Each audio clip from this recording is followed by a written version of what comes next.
قربانی کا جو گوشت ہے ڈھیریاں لگا کر اس کو تقسیم کر دیا جاتا ہے اور بعد میں تقسیم کرنے والا معافی مانگ لیتا ہے کہ اوپر نیچے ہوگا تو معاف کر دینا.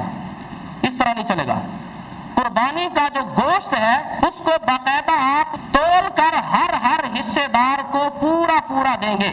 اسی طرح ایک اور غلطی کی جاتی ہے کہ ابھی بڑا جانور ہے بن رہا ہے اس میں سے کلیجی اٹھا کر دے دیتے ہیں, بھائی یہ پکا کر لے آؤ ہم بھوکے بیٹھے ہیں.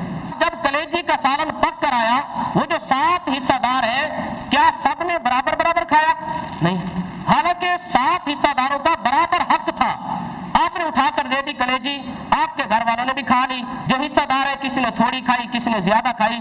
تو اس کے اندر بھی ایک پہلو سے شریعت کی مخالفت ہو رہی ہے. اگر آپ اس طرح کرنا چاہتے ہیں, ضرورت ہے, میں جانتا ہوں کہ شام بھی ہو جاتی ہے بسا اوقات بڑا جانور بناتے ہوئے, تو پھر آپ اس طرح کریں, اس کلیجی کے 7 حصے کر دیں, 7 حصے داروں کے حوالے کر دیں, ان کو کہو اب بھائی اپنے حصے سے کلیجی اٹھا کر دو, ہم پکا کر کھاتے ہیں.